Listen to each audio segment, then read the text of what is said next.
ఇప్పుడు weather conditions కూడా ఇప్పుడు మనం డిఫరెంట్ వెదర్ కండిషన్స్ నుంచి చాలా మంది వేరే ప్రాంతాల నుంచి వస్తూ ఉంటారు. అక్కడికి వెళ్ళిపోయేసరికి అంటే ఎక్స్ట్రీమ్ కోల్డ్ కండిషన్స్ కావచ్చు, కొంతమందికి కొన్ని ఆల్రెడీ హెల్త్ ఇష్యూస్ ఉన్న వాళ్ళు ఉండొచ్చు. ముందుగానే అసలు ఏ విధంగా ప్రిపేర్ చేసుకోవాలి బాడీని, అలా ఏమన్నా ప్రికాషన్స్ తీసుకోవాలా ముందే? తప్పకుండా తీసుకోవాలి మేడం. ఇప్పుడు చాలా మంది మీరు చెప్పినట్టు వేరే ప్లేసెస్ నుంచి వస్తాం, మనం సౌత్ నుంచి నార్త్కి వెళ్ళేటప్పటికి హయ్యర్ ఆటిట్యూడ్లోకి వెళ్తూ ఉంటాము.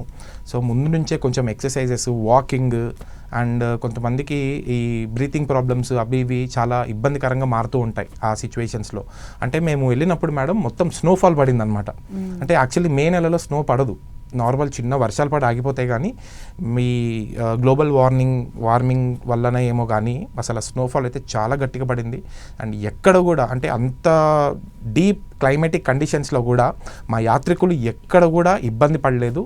సో చాలా సులభంగా అయిపోయింది. సో కొంచెం ఎక్సర్సైజెస్, వాకింగ్ ఇవన్నీ చేసి అంటే మేము ఇచ్చే ఇన్స్ట్రక్షన్స్ ఫాలో అవుతే చాలా ఈజీగా మనం యాత్రను అయితే కంప్లీట్ చేసుకోవచ్చండి.